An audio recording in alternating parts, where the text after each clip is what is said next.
रुपए और डीजल पर 4 रुपए एग्रीसेस का प्रस्ताव रखा है। ये 2 फरवरी से लागू हो जाएगा। हालांकि वित्त मंत्री ने यह भरोसा दिलाया है कि इसका बोझ आम आदमी पर नहीं आने दिया जाएगा।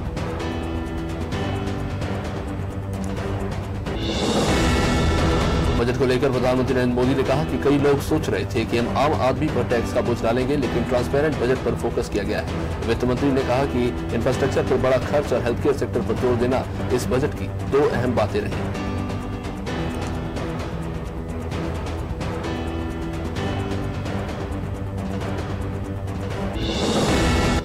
वित्त मंत्री ने कहा कि आजादी की 75वीं सालगिरह पर हम 75 साल और उससे ज्यादा उम्र के सीनियर सिटीजन्स को राहत देना चाहते हैं। उन्हें अब आयकर रिटर्न फाइल करने की जरूरत नहीं होगी।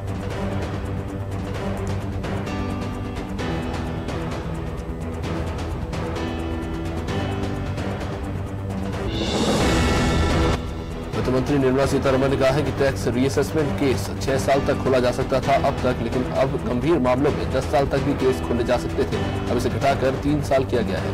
गंभीर मामलों में जब एक साल में 50 लाख से ज्यादा की इनकम छिपाने की बात होगी, तभी 10 साल तक के केस खोले जा सकेंगे। वित्तमंत्री ने कहा है कि वॉलंटरी व्हीकल स्क्रैपिंग पॉलिसी लाई जाएगी ताकि पुरानी गाड़ियों को हटाया जा सके। इससे प्रदूषण कम करने में भी मदद मिलेगी। गाड़ियों का फिटनेस टेस्ट होगा। पर्सनल व्हीकल 20 साल बाद और कमर्शियल व्हीकल 15 साल बाद स्क्रैप किए जा सकेंगे।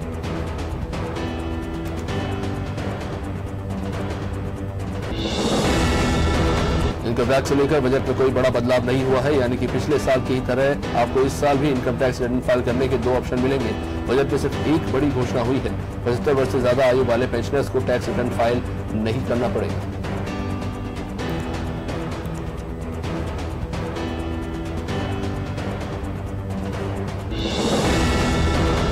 बजट में ऐसे छोटे कारोबारी जिनका 95% लेन देन डिजिटल हो रहा है, उन्हें राहत दी गई है। वैसे तो 1 करोड़ से ज्यादा टर्नओवर वाले कारोबारियों को टैक्स ऑडिट कराना पड़ता था, पर डिजिटल लेन देन वालों के लिए पिछले साल 5 करोड़ रुपए तक के टर्नओवर पर राहत थी। अब इसे बढ़ाकर 10 करोड़ कर दिया गया है।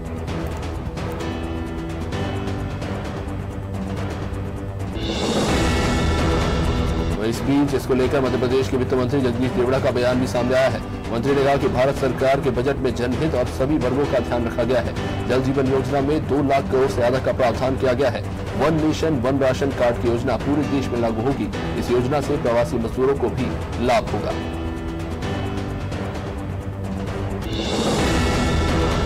मध्य प्रदेश के चिकित्सा शिक्षा मंत्री विश्वास सारंग ने इस बजट को जन कल्याणकारी बताया। सारंग ने कहा कि आत्मनिर्भर भारत की ओर हम तेजी से कदम बढ़ाएंगे। इस बजट में विकास, जन कल्याण और हेल्थ सेक्टर पर विशेष फोकस किया गया है। रेल कनेक्टिविटी और भी बेहतर होगी।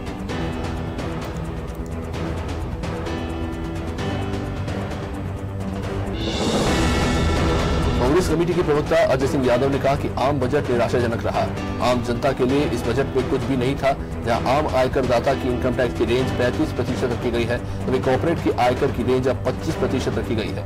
विनिवेश के मामले में बीमा क्षेत्र में 74% विदेशी निवेश किया गया है, जबकि 24% पर विरोध करते थे और आज वो कह रहे हैं।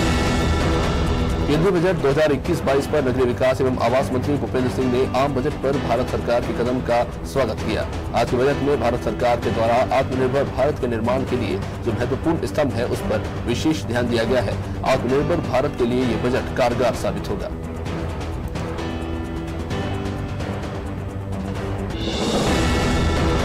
सीएम शिवराज सिंह चौहान ने बजट की सराहना की है। उन्होंने कहा कि हर वर्ग का ध्यान रखा गया है। पीएम आपदा को अवसर में बदलना जानते हैं। ये बजट आपदा को अवसर में बढ़ने वाला ही है। इस परिस्थितियों में 34,80,000 करोड़ का बजट पेश किया गया है।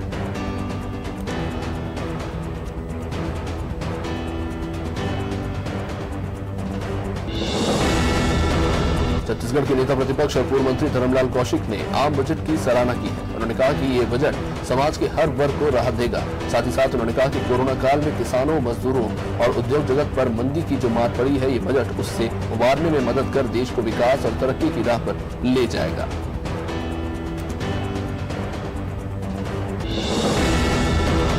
मध्य प्रदेश के गृह विभाग ने पुलिस भर्ती में खिलाड़ियों को बड़ा मौका दिया है। गृहमंत्री नरोत्तम मिश्रा ने कहा है कि अंतर्राष्ट्रीय स्तर पर पदक जीतने वाले खिलाड़ियों के 7 पदों पर सीधी भर्ती होगी।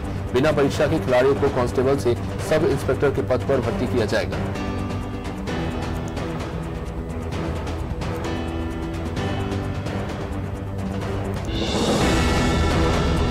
मुख्यमंत्री भूपेश बघेल ने दंतेवाड़ा में मां दंतेश्वरी तालाब के सौंदर्यीकरण का लोकार्पण किया। इस मौके पर उन्होंने युवाओं और नागरिकों को गढ़बो नवा दंतेवाड़ा और गढ़बो नवा छत्तीसगढ़ का संकल्प भी दिलवाया। मुख्यमंत्री बघेल ने कहा कि मां दंतेश्वरी के नाम पर ये तालाब है।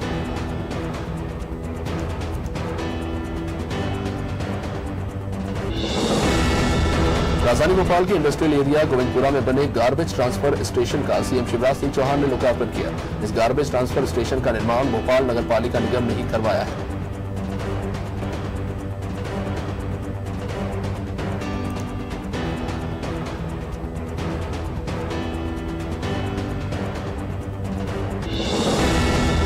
आष्टा के साई कॉलोनी में नवनिर्माणाधीन मंदिर में भगवान नेमिनाथ जी के जिनाले का वेदी शिलान्यास समारोह हुआ।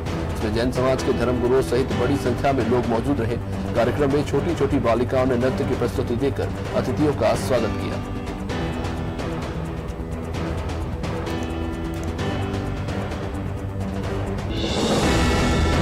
बालोद में साहू समाज ने तारचंद साहू की जयंती के अवसर पर कर्मचारी सम्मान समारोह का आयोजन किया। इस कार्यक्रम में प्रदेश के गृह मंत्री ताम्रध्वज साहू मुख्य अतिथि के तौर पर शामिल हुए। साहू समाज के जिला अध्यक्ष किशोरी लाल साहू ने गृह मंत्री ताम्रध्वज साहू का स्वागत किया।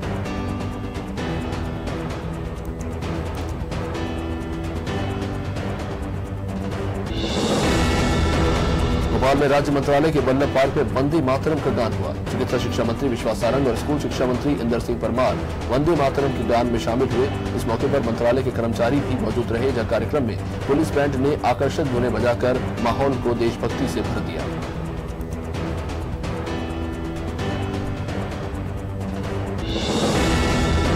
भोपाल में सीएम शिवराज सिंह चौहान ने अटल पथ जनता को समर्पित किया। मुख्यमंत्री शिवराज सिंह चौहान ने बुलेवर्ड स्ट्रीट के उद्घाटन अवसर पर ऐलान करते हुए कहा कि इस स्ट्रीट को जनता अटल पथ के नाम से जानेगी।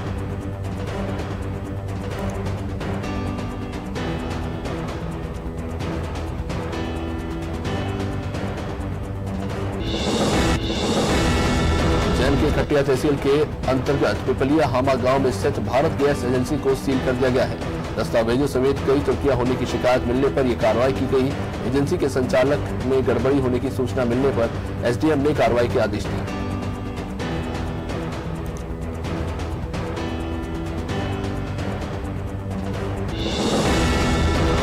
जबलपुर जिले के ओमती थाना क्षेत्र में पुलिस ने अवैध कच्ची शराब की फैक्ट्री पर छापामार कार्रवाई कर भारी मात्रा में शराब और महुआ लाहन जब्त किया। ये आरोपी अपने घर पर कच्ची शराब बना रहे थे, जहां पुलिस ने शिव पार्वती मंदिर के पास से कच्ची शराब भी बरामद की है। आरोपी हालांकि मौके से फरार हो गए।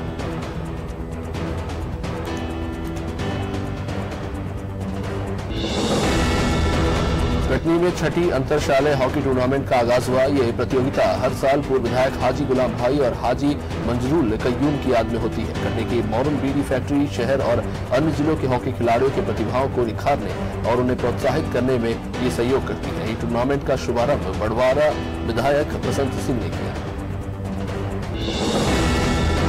पटना में वन विभाग की टीम ने बुरहानपुर देर तलाई हाईवे पर एक पिकअप वाहन से करीब 4 क्विंटल प्रतिबंधित अवैध गोंद जब्त की। जब्त गोंद का बाजार मूल्य करीब 80 से 90 हजार बताया जा रहा है। वन विभाग ने वाहन को जब्त कर कार्रवाई शुरू कर दी है।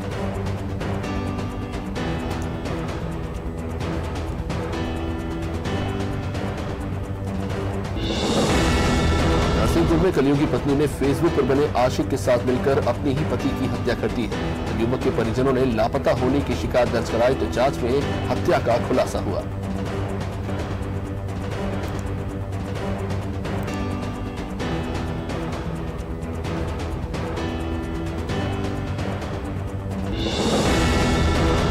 रसूलगंज के ग्राम निमोटा में खनन माफिया के हौसले बुलंद हो रहे हैं। माफिया दिन दहाड़े अवैध तरीके से श्यामपुर निमोटा मार्ग से लगी पहाड़ी पर अवैध उत्खनन कर परिवहन में लगा हुआ है। प्रशासनिक अधिकारी का इस ओर जरा भी ध्यान नहीं है, जिसको लेकर सवाल उठ रहे हैं।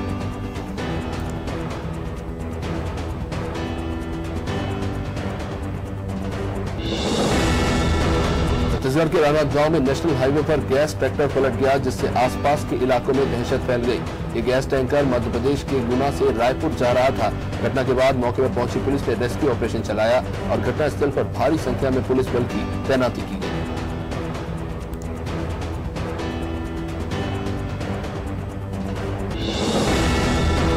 वन पन्ना के अजयगढ़ में आम रास्ते को लेकर दो पक्षों में विवाद हो गया। ये विवाद इतना बढ़ गया कि दूसरे पक्ष के लोगों ने रतनपुर के रहने वाले 70 साल के बुजुर्ग पर कुल्हाड़ी और फरसे से जानलेवा हमला कर दिया। इसमें बुजुर्ग गंभीर रूप से घायल हो गया।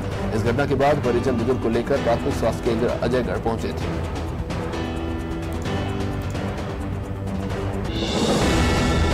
भोपाल के बैरसिया में गौ संवर्धन केंद्र का शुभारंभ किया गया। कार्यक्रम में विधायक विष्णु खत्री ने गौ संवर्धन केंद्र का स्वागत आचार्य श्री के नाम पर बनाने की घोषणा की।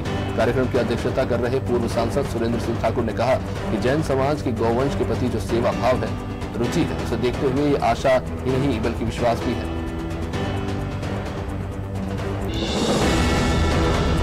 राजधानी भोपाल की ईदगाह हिल्स कम्युनिटी हॉल में एक अनोखा प्रेम दिवस मनाया गया। यहाँ पर बच्चों ने माता पिता को आसन पर बिठाकर फूल मालाएं पहनाई, तिलक किया और हाथों में पूजा की थाली लेकर पूजा अर्चना भी की। इसके बाद माता पिताओं ने बच्चों को हृदय से लगाकर उन्हें आशीर्वाद दिए।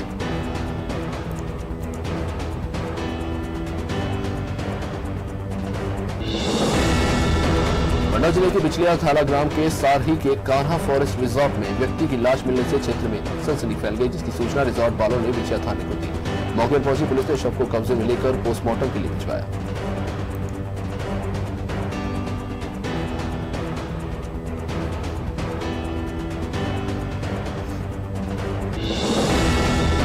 हालोद के स्थानीय मनाली इंटरनेशनल पब्लिक स्कूल में एक शाम शहीदों के नाम कार्यक्रम का आयोजन किया गया, जिसमें कोरोना काल में सेवा देने वाले अधिकारियों और कर्मचारियों को सम्मानित किया गया।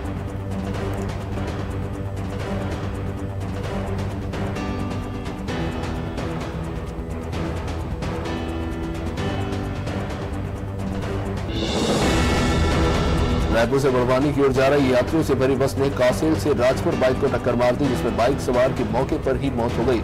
मौके पर पहुंची पुलिस ने शव को पोस्टमार्टम के लिए भिजवाया।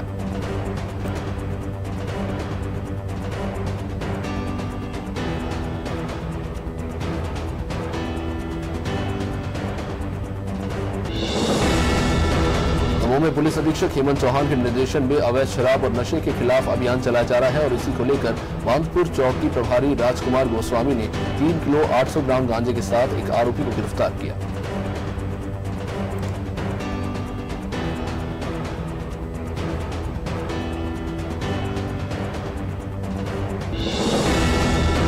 कांकेर में यातायात पुलिस ने 32वें सड़क सुरक्षा माह के दौरान बिना रजिस्ट्रेशन नंबर लिखाए रोड पर घूमने वाले वाहनों को रोककर मौके पर ही नंबर लिखवाया और नियम तोड़ने वालों को माला पहनाकर उन्हें समझाइश भी दी।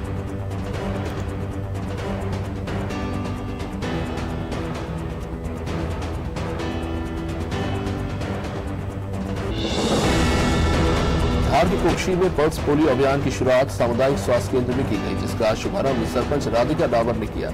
इस दौरान मेडिकल प्रोफेसर्स ने बच्चों को पोलियो की दवा भी पिलाई।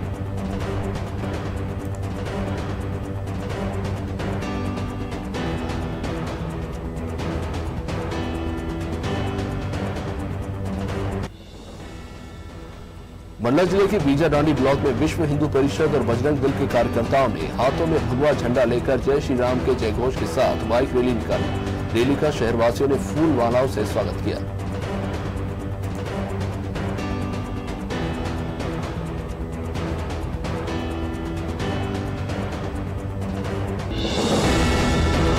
मोहनगढ़ के जगतनगर में पक्षी की मौत से हड़कंप मच गया। स्थानीय लोगों ने जिसके बाद इसकी सूचना पुलिस को दी, जहां मौके पर पहुंची पुलिस ने स्वास्थ्य विभाग की टीम को बुलाया। टीम ने मृत पक्षियों का सैंपल लेकर जांच के लिए इसे भेज दिया है।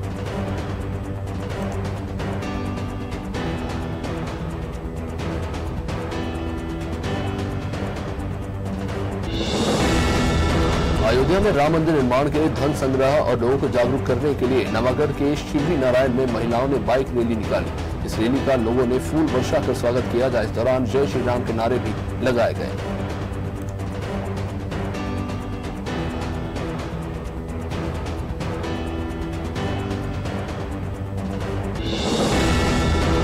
रायगढ़ के पुसोर विकासखंड अंतर्गत ग्राम पंचायत मलदा में युवा विधायक प्रकाश नायक और एसपी संतोष सिंह का बाजे गाजे के साथ स्वागत हुआ। इस दौरान विधायक ने कबड्डी प्रतियोगिता का शुभारंभ भी किया।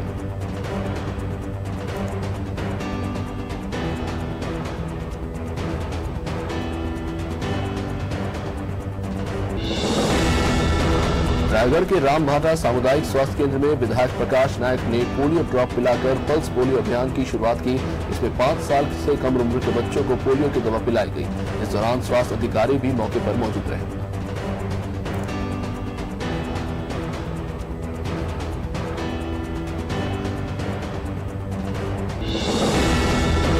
राम मंदिर निर्माण में सहयोग के उद्देश्य से 27 फरवरी तक निधि समर्पण अभियान रायगढ़ में भी चलाया गया। इसमें आरएसएस और भाजपा कार्यकर्ताओं ने धन संग्रहण किया। इसमें शहर वासियों ने भी भाग लिया और राम भजनों का आनंद लिया।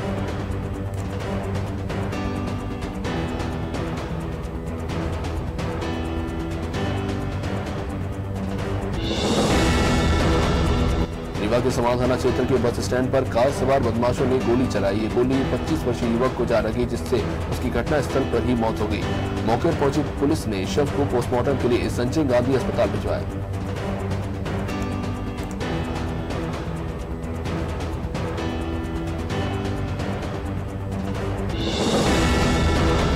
रायपुर में भारतीय जनता पार्टी के प्रदेश अध्यक्ष विष्णुदेव साय ने बजट को अभूतपूर्व बताते हुए देश की जरूरतों को ध्यान में रखकर देश के लोगों को राहत पहुंचाने वाला बजट प्रस्तुत करने के लिए केंद्र सरकार को बधाई पत्र दिया।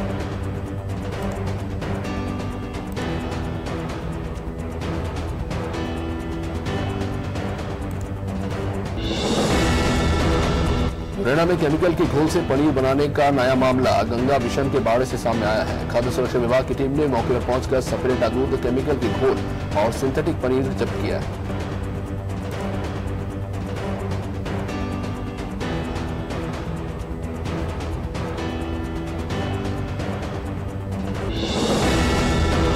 और सागर के विक्रेता संगठन ने एसडीएम को ज्ञापन सौंपा है। इनका आरोप है कि शासकीय उचित मूल्य की दुकानों पर प्रदान किए जाने वाले आवंटन में भारी कटौती की जा रही है, जिससे विक्रेताओं को राशन वितरण करने में काफी परेशानी हो रही है।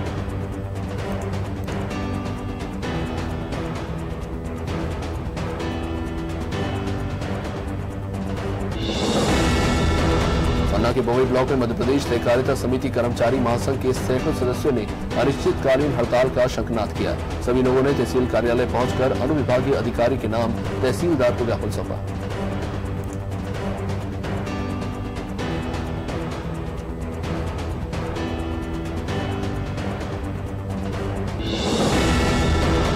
ग्वालियर जिले के फूलबाग चौराहे पर किसान आंदोलन के समर्थन में चल रहे आंदोलन पर हुए हमले की कांग्रेस ने निंदा की है।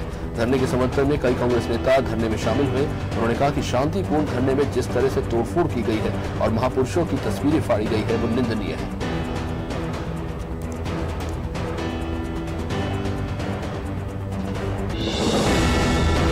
दमोह में तेंदुखेड़ा के उमाही गांव में एक युवती से परेशान ग्रामीणों ने थाना तेंदुखेड़ा में ज्ञापन दिया। ग्रामीणों का कहना है कि युवती आए दिन हर किसी व्यक्ति की झूठी रिपोर्ट दर्ज करा देती है और धमकी भी देती है। ग्रामीणों ने ज्ञापन देकर मांग की है कि युवती आगे से जो भी शिकायत दर्ज कराए उस पर पुलिस प्रशासन जांच करने के बाद ही कार्रवाई करे। कोरोना की नई गाइडलाइन 1 फरवरी से लागू हो गई है। गृह विभाग ने इसके आदेश जारी कर दिए हैं, जिसमें कहा गया है कि सिनेमा हॉल अब पूरी क्षमता के साथ खुल सकेंगे। इसके साथ ही प्रदेश में मेलों के आयोजन की अनुमति भी दे दी गई है।